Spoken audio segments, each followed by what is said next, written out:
Nasıl Katil Olunur adlı film bu yılın adıyla en dikkat çeken yapımlarından biri. Ama bütünüyle de öyle mi? Bir bakalım. Beckett Redfellow giyim mağazasında çalışan zeki bir genç adam. Doğduğu gün babasını, küçükken de annesini kaybetmiş. Talihsiz bir adam gibi görünüyor.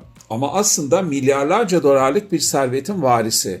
Büyük babası genç yaşta hamile kalan annesini dışlayınca Beckett de aile dışına itilmiş yani. Fakat şimdi bu servetin hakkı olduğunu düşünüyor. Beckett hak ettiğim şeyi alacağım diyerek manipülasyon, ihanet ve tabii ki cinayetler üzerinden ilerleyen bir planı uygulamaya girişiyor.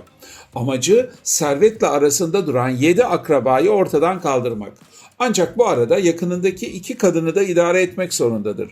Biri yeni tanışıp aşık gibi olduğu, diğeri de çocukken tutulup kaybettiği, yıllar sonra ise karşısına çıkan kadın. Bu kara mizah ve gerilim hikayesi 1949 yapımı İngiliz klasiği Yumuşak Kalplerden esinlenmiş. Soğuk, keskin hicve olan o filmde Alec Guinness hedefteki tam 8 karakteri birden canlandırmıştı. Bu harika film Ealing Stüdyosu'nun siyah beyaz klasiği olarak da tarihteki yerini almıştı. Günümüz Amerika'sında geçen bu yeni versiyon ise Beckett'i oynayan Glen Powell'ın şeytani gülümsemesi ve cazibesine emanet edilmiş. Film genç zenginlerin kibirli ve şımarık hayatlarıyla, Wall Street'e yakışan entrikalarla, hafif romantizmle ve soluk bir sınıf çatışmasıyla cilalanmış. Fakat Margaret Qualley, Bill Camp, Topher Grace gibi yardımcı oyunculara rağmen yeterince heyecan vermeyen bir anlatı söz konusu. Finale doğru büyük baba rolündeki Ed Harris'in ele geçirdiği sahnede sivrilen film genel olarak şık olsa da sizi diken üstünde tutamıyor.